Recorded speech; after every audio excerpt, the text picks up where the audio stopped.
Ready? Oops. Yeah.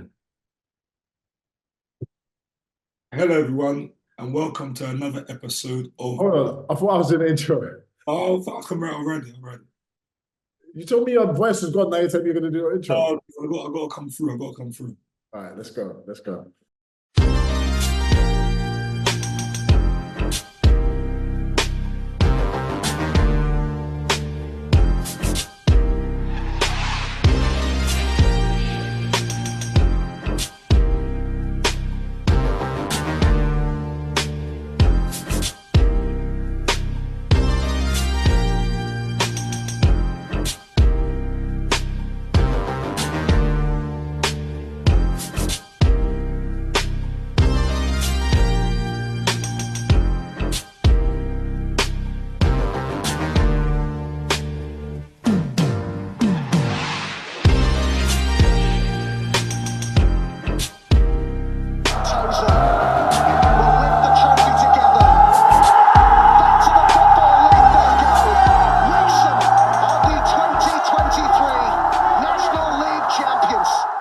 Hello, everyone, and welcome to another episode of Beyond the 92.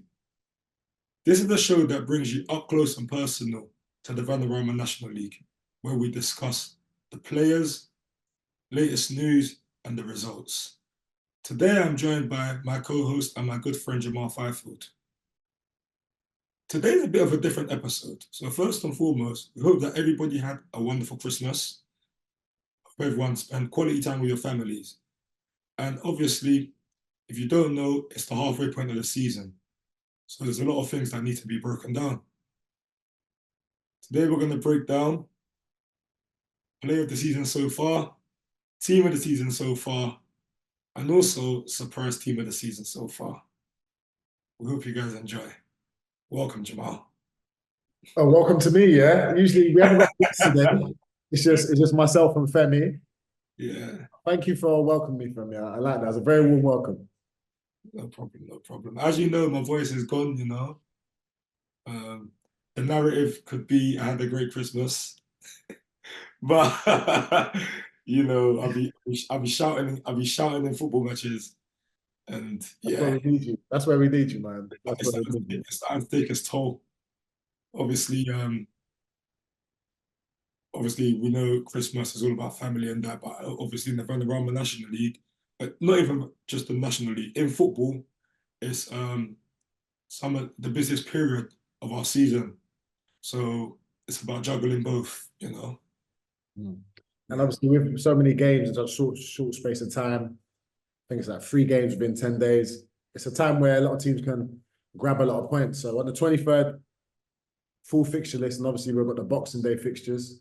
And to be honest, it was quite surprising. Whoa. How was your Christmas, bro? Do you know what? You're right. I'm just glad. Hey, my Christmas was beautiful, man. I had my daughter. Yeah. She spent some time with us over the Christmas period, so that was nice. Food, family, games. You know how it goes. It's just the time, isn't it? But it was nice. It was really nice. Probably one of my best Christmases in a very long time. But at the same time, I was thinking a lot about the people that don't have as well. So they was in the thoughts heavy. But how about you? How was your Christmas? Yeah, it was brilliant, I must say. Likewise, Jamal, it was a Christmas to remember. It was first time I've hosted Christmas, and that was brilliant. Did you cook? What did you cook? That's what I want to know. What did I cook? Yeah. Nothing. So you just provided the house basically. You didn't do none of the dirty work. Yeah. The missus, she cooked in it, so You didn't even stir a little bit of gravy. I even stirred gravy. At least listen, no, do you know what, Jamal? Last year, obviously, when we done that at my brother's house, I cooked. I bought my own dish. You know what I mean? This year, I just didn't have the energy to go in the kitchen. But I tried to add value in other areas, and obviously, it was brilliant. We came, everyone sat around the dining table, and we said grace, and the kids played games. it was a wonderful day. I must say, it was a wonderful day. And what I like is that my family respected the setting. So it got to a certain point, and it was like, yeah, we're going home. Femi's got a match tonight. So, Okay. Yeah, yeah. No, that's needed. That's needed. yeah. It was wonderful. I didn't even have to say anything. Everyone just got up. That's the worst one when you really want people to go home. People don't know what time to go home. It's like, I'm a bit tired. Might Yeah. sleep in a second. You know what? That was my only like thing going into the hosting. Like it was like I told anyone when to leave. Yeah. Like, when I go to my brother's or my mom's, it's like I could just up and leave. But that one, I can't really tell them to go. But they understood. They understood. Obviously, I've been playing football a long time, so they know how everything is. I'm gonna host next year anyway, so I'm gonna need some tips. I'm coming, bro. Sorry? Coming. Yeah, come through. Come through. Come. All right, let's dive into these games. So I just want to whiz through the games that were on the 23rd. Easily beat a good Dorking team 2-1. Which is interesting because they then went on to lose the Boxing Day fixture. And it's always tough, you know. It's the aim is always to get a quick 6 points because a 2-win week can change your fortunes and your position dramatically. So that was quite interesting. Oldham lost to Gateshead 2-1. And obviously there was a bit of a fallout from that. A couple of players were suspended from the Oldham team for things that were leaked onto social media, which is never something we want to see, but that's what they handled. I think their vice captain got dropped as vice captain for that as well. And I think Alex Reid was suspended. So hopefully they resolve that. But maybe that's something that clubs need these days, a little bit more, some standards set and some. Yeah, for context purposes, could you explain what went on social media?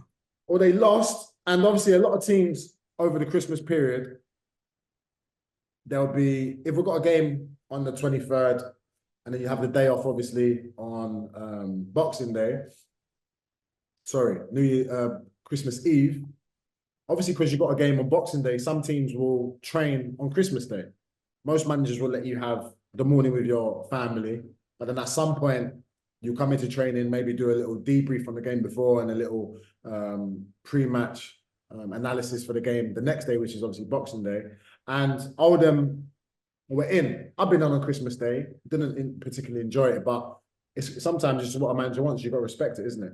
You've got to be prepared as best you can. If the manager sees fit, that's what you've got to do. And there was a video going around on social media from the Oldham changing room. And I guess the powers that be at Oldham didn't enjoy what they heard. So they suspended the person who was recording. And also the vice captain got suspended. So, or he's pending investigation, he was stripped of the vice captaincy. So yeah, it's never nice what you want to see, but to be fair, I guess not many people want to be in on Christmas Day, but at the same time, there's key workers that are in probably every single day, but it's a tough one. It's a tough one. I'm not sure if I was a manager whether I'd have my staff in on Christmas Day, but at the end of the day, when you're trying to get out of a league and there's no stone left unturned, isn't it? What do you think, fam? Yeah, for me, if it's down to choice, I would want to be in on Christmas Day. But I know the industry that I'm in, and I'm aware of that, super aware of that. And as professionals, we've got to have that little bit of mouse that anything could happen. We can get called in because with our jobs, whatever comes with it comes with it. It's just that simple, you know. So yeah, you're gonna be gutted. Like I'll be gutted to be in on Christmas Day as well. But in the same breath, I know, look, this is the life I chose. So it's not gonna surprise me, you know, and I'm just gonna have to just go in and do what I need to do. You know, I'm not gonna make a big deal out of it. No, and let's be honest. Like when we're in a change room and you've had a dead session or you don't want to be in, you say that in a change room with your team, but just to record it and post it, it's a little bit naive. Let's be honest. Yeah, I don't know why that person will record it. I'm being honest with you. That's a bit. And sometimes the change rooms, it's a sanctuary at the same time. You know, what's said in the change room, you'd hope stays in the change room. You know, so there's things that you probably say. There's probably people walking around naked. You don't want to see that on social media. You don't want to like that's your private area. Do you know what I mean? There's things I say in the change room that I don't even tell my friends. You know what I mean? You know And what I mean? sometimes, you know what it is, and sometimes, yeah, you might just say something in the change room that players might say something in the change room towards a manager, towards the establishment of the club, but really they don't even mean it in like derogatory way. It's just change room chat. It's not to be taken seriously. It's light-hearted, but not everyone's going to take it light-heartedly. You know what I mean? So I think it's Alex Reed. He'll probably be annoyed that it's been taken so seriously because it's probably a bit of tongue in cheek and not that serious. But when you put it out to social media, the world's going to see it, and that's when the opinions are going to come out, and everybody's going to be held accountable for their actions. Yeah, for sure. Whether or not you meant it or you didn't, you know, it's all interpreted different ways. So maybe there's a lesson in it. There's a lesson in it for everyone. When you're in on Christmas Day or any time and you're in the change room, keep your phones in your pocket and don't record, man. Yeah, you can say, listen, whatever was said was said. It just didn't need to be on camera, man. I think that's one of the this is as much as I love social media, being able to interact with fans. Like fans of Beyond the 92 will write on YouTube and comment on our content. I love it for that reason, but that's the side of it that I probably don't enjoy. Do you know what I mean? But hey, I'm sure he will learn. Solihull Moors had a good Christmas period. They beat Oxford 2-1. Dagenham versus Fylde ended in 1-1. York City and Ebbsfleet drew 1-1. A lot of draws, to be fair, because Altrincham and Bromley, which was a top of the league clash, they drew 2-2. I know that one was televised as well. Woking and Maidenhead drew 0-0. And a mad game, which was Willstone versus Hartlepool, ended 4-4. Would have liked to see that one. Maybe the surprise result, and not a surprise, but Aldershot lost 4-1 to Chesterfield. A surprise was how well Aldershot have been doing. Obviously, great in the FA Cup. Their team riding high, but obviously they're playing the league leaders in Chesterfield, and they showed their muscle by winning that one 4-1. And then Southend, maybe buoyed by the news of the new ownership coming in, beat Kidderminster 2-1. And let's touch on that, Femi, because it's been a tough start to the season for Southend. Tough couple of years, let's be honest. But the new owners who came in, giving Kevin Mayer new long-term contract for that management staff. So that's good news. And it seems as though a lot of fans are happy with that. And they had a high attendance at that game as well. So that's something to be happy about for them. Yeah, I'm happy. I'm happy for Southend. I'm happy for everyone at Southend because it was tough going into the season in the unknown. You know, not having a proper pre-season. Yeah. No one knows where their future lies. No one knows where their next paycheck is gonna come. Yeah. You know, it's tough, man. And mentally, it's so you don't want to go into the season with so many things on your head. You know? On top of that, you get the deduction of points. Yeah. 10-point deduction. It's not a good mindset to go into the season. But like I've said, and I keep preaching, it's those moments like that that will bring a level of togetherness, yeah, and bring everyone together. And it's like we can only get ourselves out of it. And I feel like that's what's happened at Southend. Also, the fact that they only had 13 players for the most part of the first half of the season. There was just so many things going on in that environment, you know, and just to see them persevere, keep their head above water, get results together, and now that like fast forward, management staff have been rewarded for long-term deals. There's been a takeover now, and they're back on the straight and narrow and back to doing that. It's brilliant to see. It's brilliant to see. And you know what? In football, people just like these are the things that people don't see. Yeah. No, and they will just expect you to go out there, get results, and complain. Why we getting results? But behind the scenes, this is all that's happening, you know, and they still have to come out and show a brave face and put on a performance for their fans, and I think they did that job tremendously, honestly stating. I wouldn't want to be in that position. I can categorically say that. So I've got to give credit to them boys at Southend. No, 100%. And we have done that. We have been singing their praises from the start of the season, because even around this time, the Christmas time, when you want to be around family, but you want to have a good time, so you want to buy the kids presents, you want to buy the family presents. Maybe for some of those players, they weren't able to do that simply because I don't know the financial situation now, but it probably took a hit on their finances, So yes, it's nice to see that that club's not going to go out of business, because that was a real possibility at one point in the season. So yeah, we're really happy to see that. And one game that I did forget to mention, and I didn't do it intentionally, was our game against Barnet, Derby, local Derby. Unfortunately, we went down 6-0 in that game. Jack Payne got sent off as well. So yeah, that wasn't the kind of performance that we're used to putting on. But listen, the great thing about football is there's always another game around the corner. And luckily, in this Christmas period, it comes around even quicker. So we just dust ourselves off. Every dog has its day.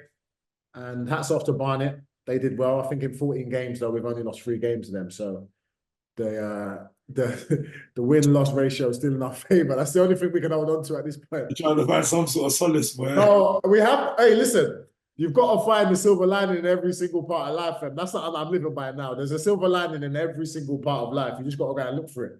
Do you know what I mean? So, to be fair, they beat us twice last season in the regular season, and then we all know how the playoff ended. But to be fair to them, they're flying high again this season, and there's one of only 2 teams to actually get maximum points over the Christmas period. So, hats off to those guys. As much as we're rivals, there's always that bit of respect there, the utmost respect for our opposition, So they're doing really well this season. And then we come on to the Boxing Day fixtures, where you usually see a few surprise results because people have had a little bit too much to drink. People have had a little bit too much to eat, maybe a late night. But to be honest, there were a few results that were quite surprising. But I just want to, before we go into that, for me, with it being the halfway point of the season, I just want to know the team you've been most impressed with so far. And I hope we haven't discussed this, so I hope we haven't got the same team, but I'm going to let you go first. Okay, so the team that I've been impressed with so far, I'm going to give it to Bromley. Okay. Why Bromley? The reason why I'm going to give it to Bromley is because I feel like obviously they fell short in the playoffs last season. And they licked their wounds, you know what I mean, and bounced back and currently sitting second in the table. You look at Chesterfield's squad, you look at who they brought in, and it's ridiculous, isn't it? But I feel like Bromley's recruitment has been really, really good. And you look at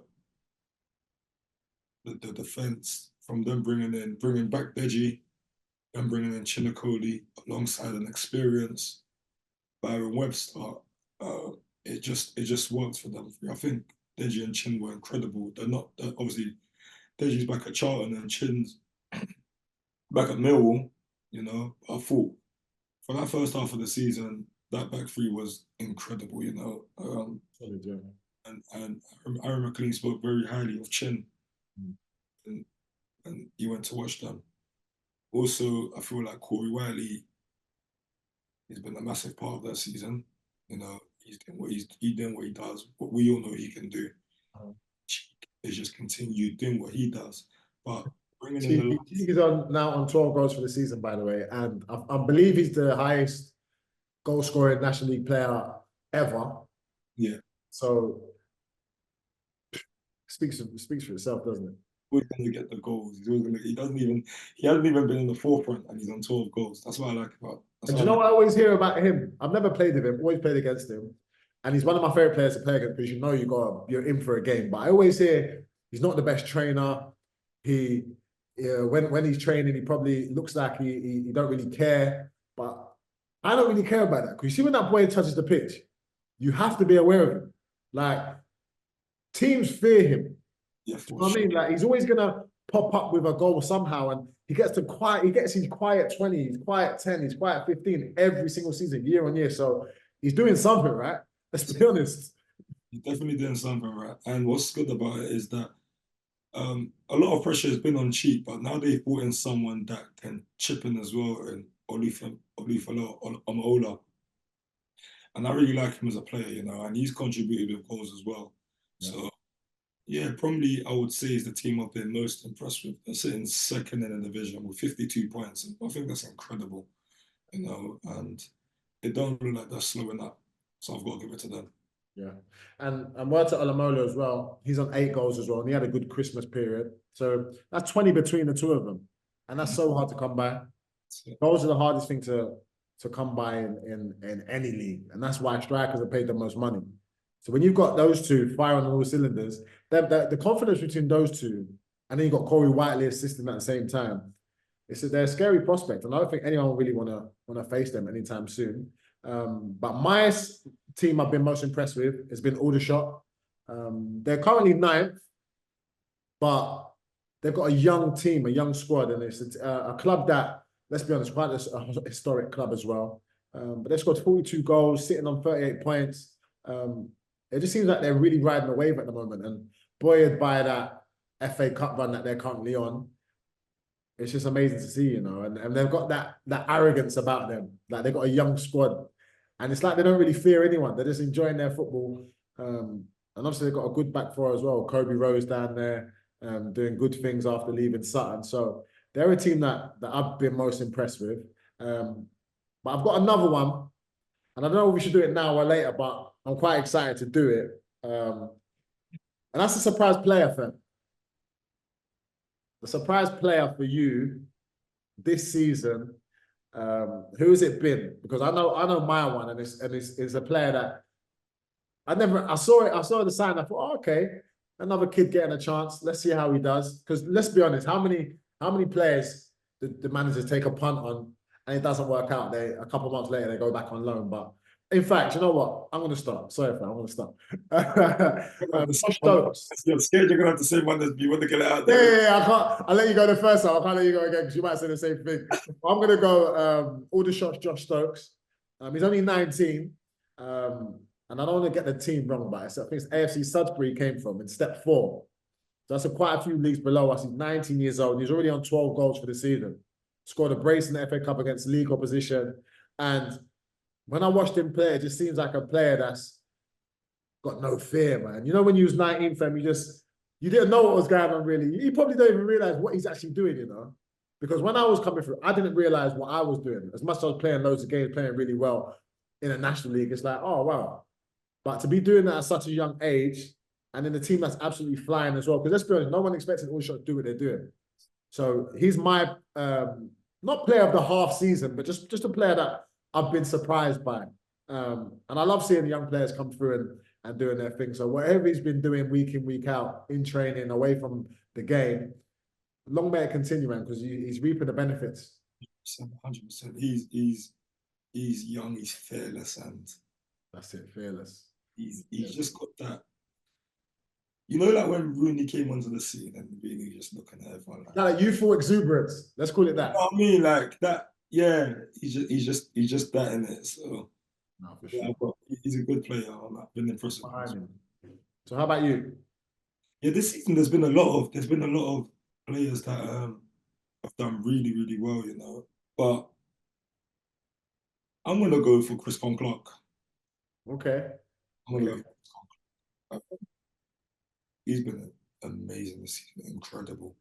And the reason why he's my surprise player this season is because he showed glimpses last season. He showed it in Spurs in moments. But this season is consistent. Every week he either scoring or assist. I think he's on double figures this season in goals. He's on 13 currently, I believe. And obviously Altrincham are sitting in the playoffs as well. And he's been a massive, massive part of that. So I'm going to have to give it to Chris Clark. Also one that if I'm being honest with you, I just love the way he plays football. So that might even be me adding my little bit of biasness towards the situation. But hey, hey, man. Friend of the show, one of our ex-guests. That was a great episode. But I agree with you. He's really put that team on his back. Yeah. You know, there's times where you just got to drag a team through. As a defender, yeah, we can do that by putting our body on the line, getting our headers in at the right time, blocks. But for a striker to do that, week in, consistently, week out, he's really put that team on his back. And I remember he said something about his manager giving him that confidence. He thought he was going to get dropped at one point, and the manager kept faith with him. So credit to him. He's bearing the fruits of his labour by sticking by a player. He saw the potential, and he's let him flourish. So Chris Clark for sure. That's not a bad shout. That's not a bad shout. But yeah, let's get into some of those games, fam. Boxing Day. Boxing Day. Gateshead versus York. Two of my ex-teams going head-to-head. Fifth place Gateshead, 19th place York. Ryan Lofthouse popping up with a goal for Gateshead. And Fallowfield equalising as well. That must have been a good game. I know it's cold up in Newcastle right about now. Those winters in the north, yeah, it's a different kind of cold. But for sure, a good game. Two teams that try to play football the right way. Obviously, we all know about Gateshead. I saw a lovely tribute to Carl Magne, who recently retired, but he's joined the coaching staff now, and all the players got round him and gave him some shirts. And one of the good guys of football, I believe. I've always heard good things about him, so congrats to him on a great career. But yeah, I would have thought that would have been a good game. I saw Scott Barrow, a friend of mine as well, in the stands there watching one of his old teams as well. We had some good years. But yeah, fam, how did you see that game? Obviously, being a 1-1 draw. First and foremost, I'm just happy that both teams, obviously Gateshead and York, it's not far from each other. And that's the beautiful thing about our division. They always try to look after you in terms of the They fixtures. didn't try to look after us. I was talking to Russell Penn yesterday, my old teammate, captain, and friend of mine. And while we're playing Kidderminster, usually we play Barnet.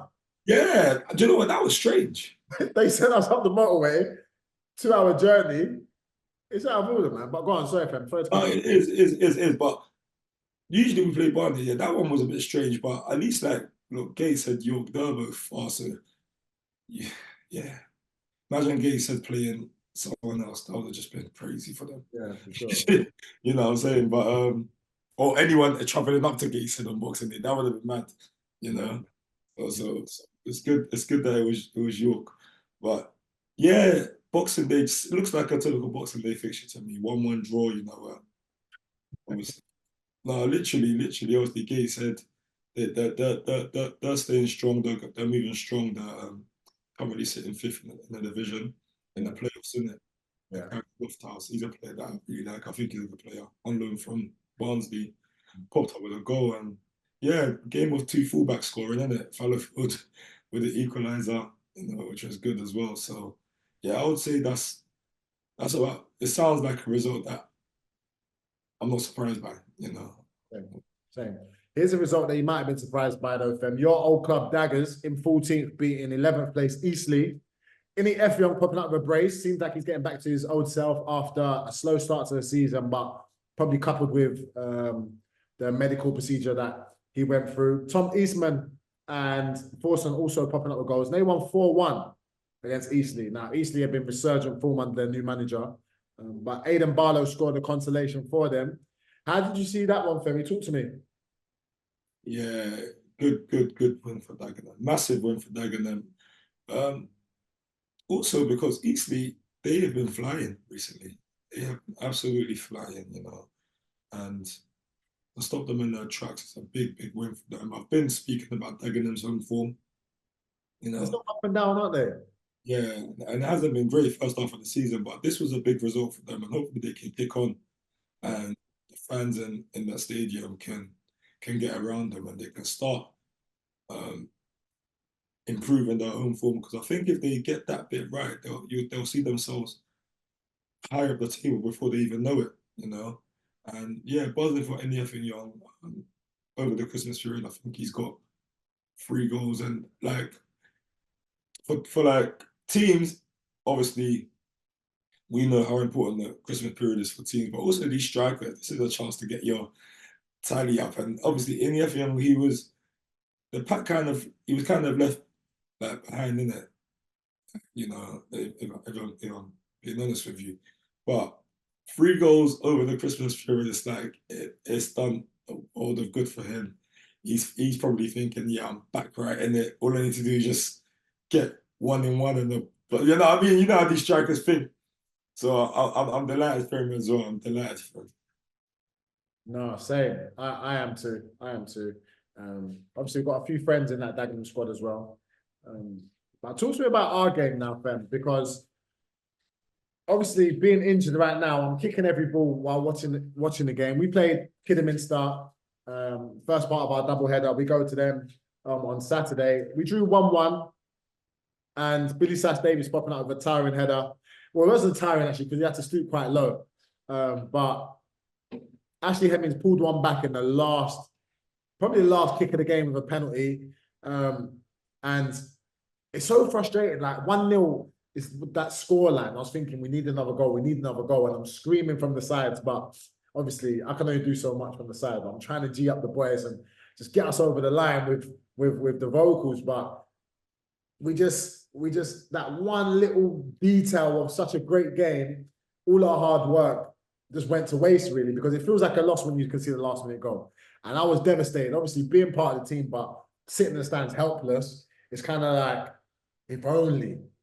And it's these small details that sometimes not define the season, but can sometimes have a knock-on effect for, say, confidence or how we're feeling as a club. You know, even the fans, I know there was a lot of disappointment, and rightly so, you know, especially when we're so close. Personally, I didn't think it was a penalty, but it's just the way the National League goes sometimes. So how did you see that game and playing in it, sorry? Yeah, it was obviously coming off the back of the result against Barnet. We knew we had to come out and deliver, and I felt like we did for parts of the game. I feel like a win would have been a fair result, you know. But one thing about life, nothing's fair. Facts. You got to be at peace with that, you know. So conceding in the last kick of the game, it was a dagger to the heart, especially the fact that I gave away the penalty, which you already said you don't think it was a penalty, but due to that fact as well, it was a blow. It was a blow, and it hurt. It hurt. You know, I feel like we just got to lick our wounds and bounce back. Right now, there's no time for us to feel sorry for ourselves. We've got to move. We've got another game in a couple of days, and we've got to attack that head on in it. So as much as we deserve to win and whatnot, we didn't win in it. So let's just go and win on Saturday. It's just that simple. Yeah, no, for sure. And as you're talking about it, I can see the pain in your face, and I can hear the raw emotion. Obviously, it was yesterday, so it plays heavy. But what I will say is the squad performed really well, man. Especially after we're always going to get a reaction because that wasn't us the game before against Barnet. But you can see how much the team is finding their feet again, and the performances that were put on by large parts of the team. It was good to see, man. It was good to see. But in another game, Bromley, second place, churning out the wins, man. Just churning them out. They beat Bromley East. Bromley beat Edgeley 3-2. Michael Cheek popping up with another one, and that's 12 for the season for him. Olamola 3-2 for him. He scored in the game previous, so that's 8 for him now. And Crayhorse obviously popping up with another goal. Don Polion back to goal scoring form. And it's interesting because Andy Woodman ruled his team out of the running to win the league. Maybe a little bit of mind games for Chesterfield. That might have worked as well because they lost. Maybe a bit of the mind games that I think adopted by Mourinho back in the day, or Pep Guardiola, where they say, yeah, I remember Pep said it about Arsenal last season. Arsenal won the league, and obviously they stormed back to win it. So maybe Andy Woodman maybe dipping into that bag because his team ran out 3-2 winners. And let's be honest, man, they're just away from home as well, by the way. So it's not just at home on that 3G pitch that everyone is trying to use as an excuse. Like they're going away to teams and winning. So another good win for those guys. And as you said, Fem, earlier, they're really building. Obviously, they've won the FA Trophy, playoffs last year, and that's the hardest thing, that consistency to find that. But it seems as though, as you said, the recruitment in their team from their management staff, they really know what they're doing down there. So, what did you think of that game? Yeah, massive result for Bromley. Obviously, they picked up a draw against Altrincham a couple of days before that, and yeah, to bounce back with a win, 4 points over the Christmas period, I think that's a good return, you know. And they still got one more game, Yeah. so I'm very impressed with them. Like I said earlier, Cheek and Olamola with the goals, you know, and I'm but on another side, I'm buzzing with for Don Polio. I'm buzzing. Yeah. Obviously, he started off the season on flames, and yeah, he got injured, and when you come back from injury, you can't. It doesn't like. It takes a while for you to find your feet again and find your flow again. You You got know. to trusting your body again, isn't it? Yeah, and all of that. So recently, he's been popping up with some goals, which is good, and it's brilliant to see. And yeah, Christmas period, isn't it? Not only for teams but for players. Like I said, for strikers, it's time to get your tally up. Yeah. As you can see, they're doing that. They're doing that. But you know what? Actually, have been doing okay recently. Um, so I hope this loss doesn't knock them back. Like you know, because they have been getting some wins, some decent results together. You know, but look, Bromley are second in division, so I'm sure that Effley shouldn't take too much away from that. Like you know, Bromley have been flying all year, so credit to Bromley for that. No, I totally agree. Totally agree. And then we go on to a team that got maximum points. Is Barnet. They beat Southend 2-0. As I said, Southend obviously done really well to beat Kidderminster the previous game, but obviously they lost this week. And Reece Johnson and Pritchard both scored against us in the previous game, and they both popped up with goals in this game as well. So it's funny how you find that confidence. When you score one goal, you feel like you can keep carrying on scoring. You feel like you're going to score every time you touch the pitch. So hats off to those two. Pritchard scored a penalty. And Barnet, to be fair to them, they fell away a little bit. But at the same time, you can see the reasons why they are in the position they are. I remember sitting on the bench at that game, and their manager was just Dean Brennan was just going crazy every time they didn't play the pass they wanted. And I heard him say, "That's not what we want." It seems as though that he's really drilling what he wants his team to do in the week into them, because I think a few passes were played into the channel and he was so unhappy with it.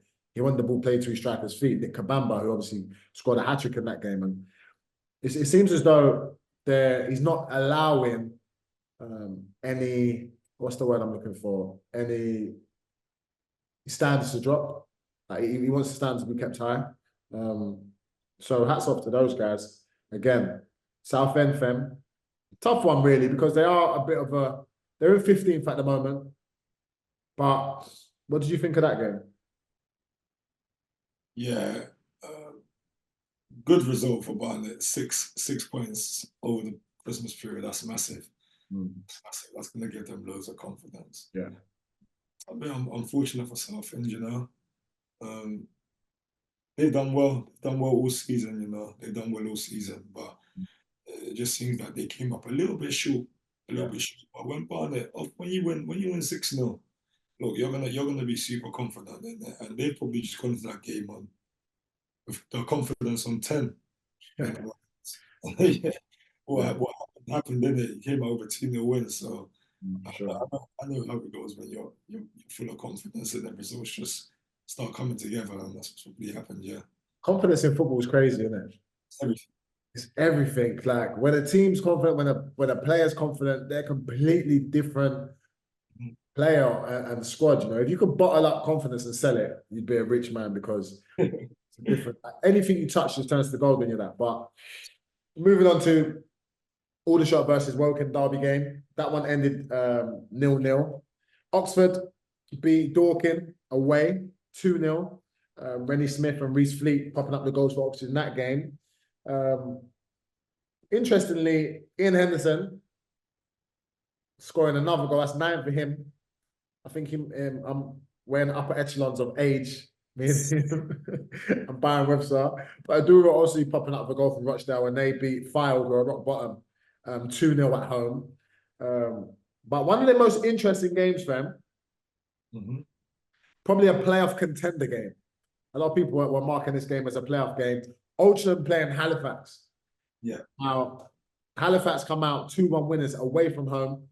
Ali and Jamie John Cook popping up with the goals to win that. But our man and your favourite player so far this season, Chris Concart, popping up with his 13th goal of the season. Tough one. 6th place versus 7th. Massive game. How do you see that one? Yeah, Halifax. Something about that team that just is so resilient. Yeah. Super resilient. And Ali's been one of my favourite players. And the reason why I didn't put Ali as my surprise player of the season, because I'm not surprised. Yeah. Otherwise, he would have been right up there. Just trust me, you know. But I'm not surprised. He's been incredible for them. And Halifax is just a resilient team, you know. They do not fear anybody in this division. And everybody knows when you play Halifax, you've got to be on your A game because anything can happen. And yeah, they've gone to Oldham, who are flying high and taking them down. It's what Halifax does. It's literally what they do, you know. Tough team to beat, tough team to break down. So credit to them on that result. As much as you always want to play at home, I feel like Halifax, because their pitch is so big, anytime they go to any other pitch, they're like, oh, this is small, we can run with it. Their pitch is too big, fam. Pitch is too big, but yeah, hats off to them. And as I said, Ali, man, what a player, man. He's him and Chris Clark, those are 2 players that we're going to see in the league. 100%. Let's be honest.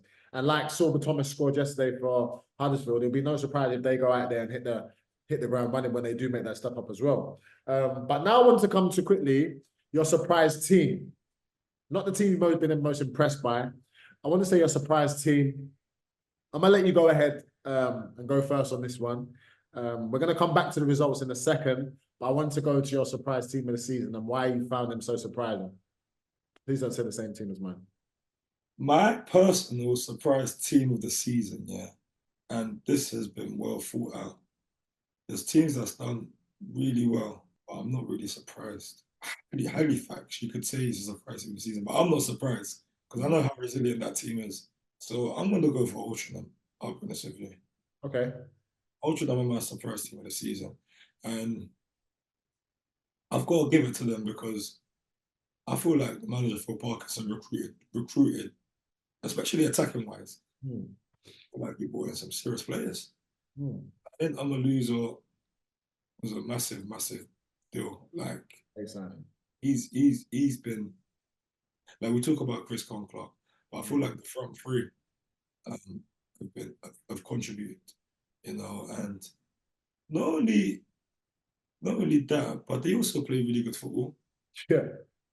They also play really good football, and they've shown this season that they can go toe-to-toe with anyone in the league as well. You know, whether that's Chesterfield, Bromley, who they drew with the other day, Fylde, you know, like anyone in the league they can go toe-to-toe with, and they can, on their day, they can take them down. So I have to give it to Oldham. I've been really impressed with them this season. Yeah. No, I like that. I like that. I agree. I do like watching them. But my team is going to be Solihull Moors, simply because they lost their manager at the eve of the season, and Andy Wing came in and maybe steadied the ship a little bit. But they also lost some key players. You know, Callum Howe leaving. That's a big one. Gudger. These are really big players. You know, striker Dallas, massive player. Like these are big players and big names that are going out the door. But somehow they managed to be in 4th place now. They're trying to stick to the league leaders in Chesterfield, and that's going to be hard for anyone. But they're not going anywhere. And for where they were last year to now, it looks like a completely different club. So yeah, for sure, Solihull Moors, and that's another place that isn't easy to go. They've kind of made it a fortress down there. And coming on to going back to the games, they went and beat Chesterfield yesterday. Mhm. That's no easy feat. And that's the first time in 28 games that Chesterfield have not scored a goal, by the way. So to be able to do that, Becky popping up with another goal, like the man mountain of a player, and Maycock, another player who just makes that run. You know that run where the third man run from midfield into the channel and he's just setting up goals, but he's also scoring them as well. So Jamie Grimes got sent off in that game. But that's why they're my surprise team. But then it wasn't a surprise how they performed yesterday. And Solihull are a team that probably people underestimate. As much as where they are in the league now, I think they're still underestimated in a little way. So Femi, tell me how you saw that game. Massive result for Solihull. Why I understand your decision and making them your surprise team of the season on that, and I agree with you. Is because this wasn't expected. Let's just have it right. What they're achieving now wasn't expected, especially with how last season ended for them, how the season started for them, with a brand new manager, and not only did they start well, they've maintained at the halfway point, and they're sitting fourth. So it's no fluke, it's no luck. At this point, it's no luck. Do you know what I mean? There's no wave that they're riding. They're a good team, and it's as simple as that. So with them getting an amazing Boxing Day result against the league leaders Chesterfield, I think it's brilliant. And you know what it is? It's like it's almost like summarizes the first half of the season. Like, you know what I mean? Like, it's like, okay, after 25 games, like, all right, that goes to show that, yeah, we had a good first half of the season. And you end it on that. All right, now let's move on to the second half of the season. Like, what a way to end the first half of the season for them, you know? And hopefully they can carry that on into the second half of the season. So, really happy for them. Really happy for my boy Gus, you know? He's definitely a top end player in this division. Yeah. And I'm delighted that he's finally, like, after the stint at with us in New York City, he's back to where he belongs, man. You know, competing for playoffs. I'm not buzzing for the boy. Sure, but you know what's crazy about that game, fam? Mm. Solihull Moore did more than win that game. You know, they showed the league that Chesterfield are human. They showed the league that they can be beat. Like, they've set a blueprint now. So don't be surprised if now you see Chesterfield. I don't get me wrong, they're going to win games again, but there's going to be managers out there that are going to be like, okay, we're watching that Solihull game. That's the blueprint. How did they do that? How did they do that? That's the blueprint. They're going to study that game like with a fine-tooth every single thing, rewinding, playing. They're going to be every team now doing analysis on Chesterfield when they're playing it. They're going to go to that Solihull game and they're going to see, okay, what do we do now? Find yourself a 6'7" striker like Beck. I don't know how you're going to find it, but there's other ways that you're going to be able to find it. You know, so it's going to be so interesting to see how Solihull, how Chesterfield not recover from this, but how they show everyone that Tinker Bum was just off there. Yeah. They'll put it down to Christmas. We know they will. But Paul Cook's and me looking over his shoulder thinking, okay, we're going to have to get back into these players. Because as we saw, he made them do that 1K run. He's going to get into them. As we spoke to Ollie Banks, he said how hard they work. They're going to be working even harder now. Oh, God. They're going to work even harder now. But another interesting game. The Oldham, after losing to Gateshead, and obviously the fallout from that with players getting suspended, they ran out 3-1 winners against Hartlepool, who are in one of the maddest games of the season, drawing 4-4 Wealdstone. Josh Stones, 20-year-old signing from Wigan, popping out of a goal. And that man, James Norwood, got a brace. He's up to 14, by the way, now, Fem. 9 and 9. A quiet 14, I must say. A quiet 14. So it's like when you buy him, you buy goals. Do you know what I mean? Like, let's be honest, Fem. If the season finished now, a lot of people will be happy with 14 goals. 100%. So that was a shrewd signing. However much they paid for him, however much they gave him, it's worth it. 100% it's worth it. But I told you about them man there. Them man, they just go about their business. That's what it is, man. They're not on making the noise. Let me just get my one goal this weekend and move on. Two the next week and then move on. You know, that's what they're on. You know, so I remember playing when we played Oldham the first game, and Norwood was just so ready. Like you can see he's just a killer, like an assassin. He's just any moment you go to sleep, he's gonna pounce. And he's got that nasty streak about him that I love, the dark arts that football that are probably dying out in the game now. He's got the little nudges at the right time. And I remember reading about Kobe Bryant, how he would look through the referee's manual and think about the positions that they would take up. So he'd know where he could do the little pulls and little pushes that the referees wouldn't see. And it's similar to James Norwood. I'm sure he's done the same because he gets away with so many little things, but it's just he's got the know-how, the nous that all the best players have got, you know? sure, for sure. I love to see it. I love to see it. But we end on Millstone versus Maidenhead. Maidenhead were doing really well this season. That was 13th place Maidenhead versus 12th place Woodstone. A Darkwa popping out of another goal and Kretschmar popping out of a goal as well. And they ran out 2-0 winners. And it's interesting for them that we end on this one because I want to get your take on Woodstone and Maidenhead, to be fair, because they could have easily been the surprise teams of this season because we're used, let's be honest, and this is no disrespect, but lower budget than most of the clubs in the National League, and they're usually in and around the bottom half of the table, but they're mid-table and trying to change their narrative. So tell me what you thought about those two.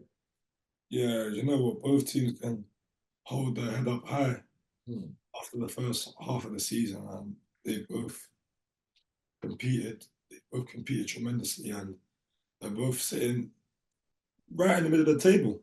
You know, Maidenhead, they've evolved. I spoke about them already. They've evolved massively in Wales, and they just showing that look, man, we're here to stay. And every year they've been in this division, they've done better the next year and then better the next year. And it's also you need to also understand that it's difficult for those teams to keep hold of their players. So the moment someone does well, they're getting picked off quickly. Quick. And they've got to do the work to find someone else that can replace them. And it's like they always do it, they consistently do it, you know. And that's why you got to give them credit. That's why you got to give them credit because you lost Wildstone, lost Reece Brown early last year to Woking. Then they've lost Olamola, you know. Yeah. I'm sure other players are gonna. They lost Josh Amira. You know, remember that, and it's like they lost Jacob Mendy, and it just keeps happening, but they just keep filling in the blanks, filling in that void, you know, and every year. And same with Maidenhead, they lost Emil Aqua last season, but then they recruited Toby Silver, and it's just like, wow, like, you lot just keep doing this, and that's a tough job. That's a tough job because you can't offer the guys the crazy contract that's going to keep them on the club. Like, do you know what I mean? Playing as long as we have. I was gonna say I have, but you're getting on the age as well. Recruitment's the biggest thing in football for me, especially when you're playing for a team that hasn't got the biggest budget. And sometimes putting around squares and circle holes or whatever the saying is, it's so tough to find the right balance and the right player, but sometimes the right person as well. Because though someone might be a good player, how does he fit into your squad, your ethos, how your club is run, you know? I think that's the hardest thing. Remember when Bustard come onto the show and he was like, when there was Round pegs in square holes. That's what it was. Sorry for them. You had to get that one out, innit? I had to get out. It was amazing. Yeah, when Bustard come on the show, Ian Watson, he was Gateshead assistant manager at the time, now at MK Dons. He was saying when they were signing players, they couldn't really afford to get it wrong. And with lower budget teams, I feel like that's the pressure that comes with signing players, especially when you really want a player and you really admire the player. It's like, I can't afford to get this one wrong because we're gonna give him X amount, and it's like it's got to work in it, you know. So I've got to give it to those two teams, honestly. honestly. You know what, Fem? It's good. I'm so happy you brought up Ian Watson and Mike Williamson because they got a mid-season move, and it just goes to show that there is quality and talent in the National League. Not even just players, but some of the managers. You know, MK Dons are now seventh in League Two. They're absolutely flying, and I don't think that's no coincidence that the fact that they've got a new management staff in there. So as much as there's players out there, there's also managers in this league. You know, obviously Luke Garrett's been linked with jobs left, right, and centre. Phil Parker is the same, and then you've got Paul Cook doing amazing things. We all know about his CV.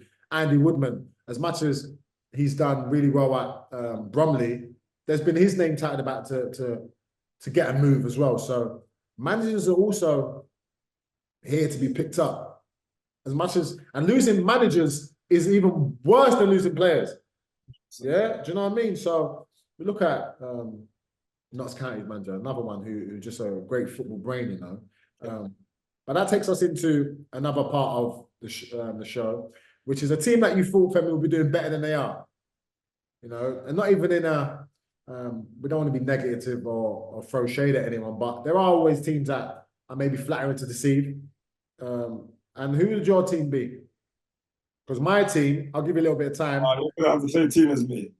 No, go on. You go first then. You let me go? All right, cool. So my team is Hartlepool, simply because the stature of the club, the John Askey being the excellent manager that he is.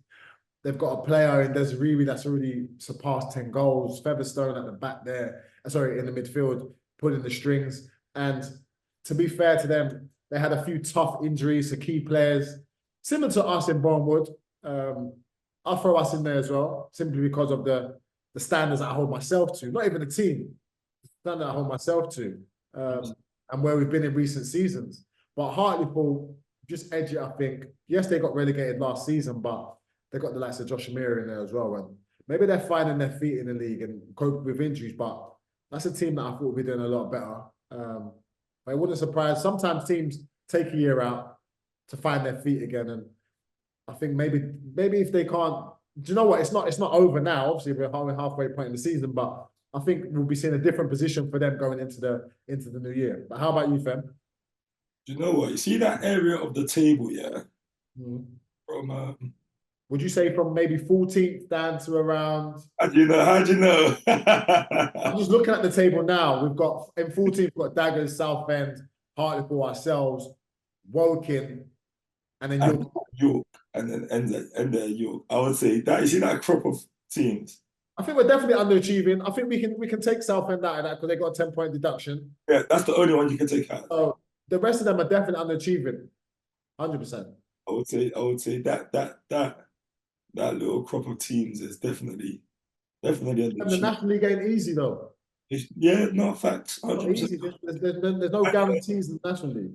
Oh, for sure, but I know that those teams will be disappointed with where they are at this point in the season, you know. I definitely agree with Bournemouth. We're definitely not happy with where we are. Yeah. Woking, off the back of last season, you know, 18th in the division, they're definitely not going to be happy with that. And obviously, they've just appointed a new manager, Michael Doyle. I heard he's going to get them working, by the way. I heard he's really going to get them working. Serious man. York City, you know, new owner came in, massive budget, made big signings, made a statement. Is that your team, York City? York City, I'll probably go for York City. Okay. I was gonna go for Oldham, but for some reason I got a feeling Oldham are gonna do something. Well, they're in 10th, and they've had a manager change. Yeah, but Jam, the reason why, because going into the season in the beginning, it was Chesterfield Oldham. That's all it was. Yeah, and we had Liam Hogan on, and he was being very coy about where he felt they was gonna go. But yeah, you're right. So for them to be sitting 10th, like they should be. We thought it was gonna be a neck and neck thing. Chesterfield Oldham. Who's it gonna be? Only 3 points off the playoffs, though. So are you saying you expect them to be neck and That's neck? why I'm not putting them in there because I think they're going to turn it around. I think they're going to turn it around. No, I know you thought it might be another Notts County Wrexham. Yes, yes, yes, yes, yes. Just like that. So that is underachievement to a level. Do you know what I mean? Yeah. They're meant to be doing great, but they're doing good. Yeah. That's how you see it. You know what I'm saying? But yeah, I'll probably go for York City. Okay. I'll probably go for York City. I'll probably go for York City. If I could really go talk on Bournemouth, I'll go for Bournemouth as well. But I'll go for York City. Yeah. It's simply because yeah, big budget. You know, the billionaire owner came in, signed players, made statements, signed some of the best players in their positions in this division, you know, and no Ardley's they got rid of that manager and then no Ardley's coming, and there was a little bit of a change where we're like, okay, New manager lift. yeah, a little bit of a lift, but when you look at the table and you look at where they're at after 24 games, it's like the lift could have been a bit more better, you know. That makes sense. It makes sense. So yeah, I'll have to say that. But look, there's still half of the season for them to turn that around. Yeah. And we already know, look, they are nowhere near a bad team. They're actually a decent team. They're not. They're not. They're not. You know what? I don't think there's many bad teams. It's just about performances and consistency, man. It's just that's the hardest thing. And that's what brings me on to the next part. And that's why I broke it down like this, fam. So the best players so far. So I hate when one thing about football, I hate when you say, oh yeah, who's the best ever player? And people say Messi. Yes, I believe it's Messi, but midfielders and defenders are totally overlooked. So we're really going to break it down into who's been the best player at the halfway point in each of their positions. So in goal, I'm starting with Archie Mayer, simply because he's like a midfielder when he's in goal. Like his range of passing is probably better than a lot of outfield players. His decision making, his shot stopping. When he's in that Gateshead team and we played them, he's literally like another midfielder. So he was stepping into the back four and picking off passes and breaking lines with his passes and starting attacks. The midfield I'm going for is Gus Mafuta at Solihull. Played 25 games this year. He just seems to, he goes unnoticed. He puts out fires wherever he is. Very quiet as a player, but very quiet as a person as well. But that's what I love about him. He goes about his business silently, and he really puts his team on his back as well. And then the defender I'm going to go for is Danny Collins at Barnet, simply because he drives out of defence. He's organising. He's popped out with a lot of goals for a centre half. He's even popped out with a brace in one of the games. And he's a joy to watch as well. I like how he defends, does his work really early, doesn't shy away from going out into areas in one-on-one positions. And I really like him as a defender. And taking a leaf out of your book, my attacker is going to be Chris Clark. 13 goals. Recently had a baby, and that can go one or two ways, but more often than not, I've seen a change in personality in players when they have children. It's go time. You've got another mouth to feed. So my striker is going to be attacking player is going to be Chris Clark. So I've got Archie Mayer, Danny Collins, Gus Mafuta, and Chris Clark as my players of the halfway point of the season. How about you, fam? You took a couple of mine. Sorry, man. I'm sorry, but I'm not sorry. But you might have different reasons. You might have different reasons. I know what you were doing because you went all the way through quickly because you're like, You thought you were 1-1-1. No. yeah, you knew what you were doing there, bro. I'm going straight in. I'm going straight in. All right, so because there's one or two that I agree with Jamal about because for the purposes of this, I got to say someone different, innit? Oh, let's hear it. So we'll go. I'm gonna go. I'm gonna go Brian Smith. No. Don't flush the chain. Yeah, Brian Smith. I think he's done a tremendous job signing him from Bromley signed him from Yeovil, and he's come in and he's an amazing shot stopper. Everybody knows that about him, and he's got a great left foot, like with great range of passing with his left foot on the half volley, whatnot, and he's just been massive for Bromley. So I'll give it to him. For my defender, Danny Collins is a really good shout, Jam, honestly. But I'm gonna go for George Nevitt at Rochdale. 17 years of age, in the heart of defence. And Rochdale are currently sitting 8th as well in the table. He's gone in there and he's doing a tremendous job for them. Fearless, absolutely fearless, And I just think he's been incredible for them this season. By the way, he's only got 1 yellow card, in 22 games. Crazy.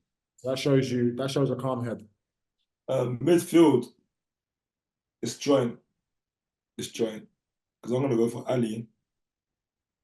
I'm also going to go for Ollie Banks. You're putting Ali in midfield, yeah? That's cheating, fam. That's cheating. It's not cheating. I can't. He's like an attacking midfielder, isn't it? So it's like he's in between, but I'm going to put him there.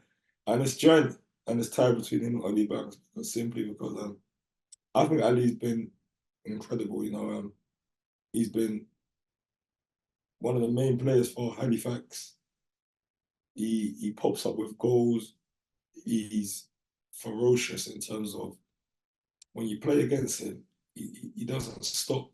When he gets on that ball, anything can happen at any moment. Like you're gonna keep trying to make things happen. I really like players like that. And he's really managed to put the onus on his shoulders, to try and make things happen for that club, and it's paying off. It's paying off, and he's managed to carry Halifax into the playoffs. Yeah. Obviously, look, Ollie Banks. I know it sounds like the obvious player, yeah, Chesterfield, top of the league, whatnot. But honestly, you see that guy? He's a serious player, man. I don't play games with him. Yeah. Honestly, he's a joke. Like the way he plays the game, the way he sees the game, 2 steps ahead. And he's been prolific this year as well, scoring, assisting. He's just a pleasure to watch. A pleasure to watch, and I do not get bored of watching that boy play football. Really? It's just that simple, So I'll give it to him. And strikers, or attacking wise, as you say, I'm gonna go for not Chesterfield. I'm gonna go for Paul McCallum. 19 goals, Paul McCallum, yeah. I like his story. I like the fact that we spoke about Michael Cheeks, the highest goal scorer in the National League of all time, and that's credit to him. But I like McCallum's story too. Dagenham and Redbridge, he went there. They done all right. But I know in Macca's mind that this year he wanted to prove something. Mm. When you go into those years where like it's not a make or break year because he's always going to be good, but it was a year where it's like, yeah, they're trying to write me off. Well, he went to Chesterfield, didn't he? And they didn't re-sign him. They brought in Will Grigg instead. Exactly. So he's gone into this season with a bit of a chip on his shoulder. And he might deny it, but I know it's true, bro. I know it's true, Yeah. Gone in there with a bit of a chip on his shoulder, and yeah, I'm gonna show these people, and he's showing us people. He's showing us scoring goals. And I think he's 19. 19 goals, yeah. And he's a top goal scorer in the National League as well. And I'm just delighted for him. I'm delighted for him, man. It just seems like anything that comes off the back of his foot goes into the back of the net. So I'm gonna put him as my attacker of the season so far. Well, he's actually on 20. I think he's on 21 overall because he's got some FA Cup goals as well. But his ratio, I think, is 19 goals in 20 games. And obviously, he spoke about his minutes per goal that he tries to keep an eye on. But no, hats off to him as well. So that's our halfway point players of the season. I think it's important, especially from players to players, like the Player of the Year award, players player. I think that's the most important one, and I think from us, tipping our hat to other players is a major sign of respect. So it's interesting to see how our minds work the same as well. But with this being the last show of 2023, I guess it's the last word of the week. And our last piece of advice for young players as well. Obviously, we've not got a guest today, so it's going to be us two doing it. So what would your word of should we call it the word of the year? To end of the year, yeah? Word of the week for the end of the year. And also some advice, man. So what the advice I'll give, and this is what I've learned this year, is just walk into your path, walk into who you're meant to be. It sounds very, very simple, but it's not, because there's a lot of things. You could see something outside, or you can go on Instagram, or you could, I don't know, have a conversation with someone and think, nah, I want that. But what's for someone else is not for you, you know? You're one of one for a reason. And I feel like walking into your path, yeah, like when you really know who you are, you figure out who you are, and you walk into that path, it fuels you with so much confidence, and you start realizing what you're capable of achieving, what you're capable of doing. And it's something that I would like to say that I'm there. I'm there in terms of I'm walking in it. I'm aware of who I am. And it's been a beautiful, beautiful, incredible journey. And I just want everyone that hasn't done it yet or hasn't figured themselves out yet to try it, because I want them to feel that feeling as well. And so yeah, that would be my advice. Just walk into your path into who you are. I like that. I like that. That would be your advice, yeah. What about your word for the year? You wanna double them up? My word of the year. For the most part of the year, it's just been gratitude, you know. It's Yeah. just gratitude. That's the most part of the year, how I felt. So I'm gonna go with that. And I've said that already on this episode, but that has been my mood for the most part of 2020. No, for sure. Myself, so it's two. So I feel like my word is silver lining, simply because in everything that happens, there's always a silver lining. So even the most negative or hurtful situations or instances, there's always a silver lining. You've just got to be able to sit back and actually look for it and search for it, because it will be there somewhere along the lines, you know. Even in your worst moment, there's a silver lining in it. And once you get your mind right, take your time to understand what it is and the situation you're in, but there's definitely a silver lining to be found. And I think that's really important. But also, the advice or the timing, they can be for either one really. It's timing. The word, sorry, it's timing, simply because, as I've always said, like this year, it's always been. I'm one of those people that I'm always looking for the next thing, or the next. I'll succeed in this, and I'm looking for something, the next thing to succeed in, instead of just taking my time to understand and embrace it. But timing, because it doesn't happen when you want it to, you know. I think the universe and God work in mysterious ways, so it's like it's never on your time. And as much as you want it to be on your time, it's not. There's a reason why it's not. Do you know what I mean? Maybe you're not ready for it in that moment. But just trust in the process and um, and being patient and waiting for that time to come, because everything happens in the right time. I really believe that. That's what this year has shown me for sure.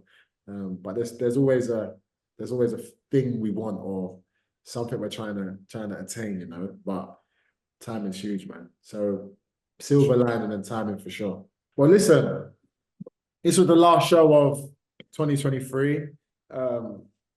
I've literally loved recording every single show we've done since the start of the season.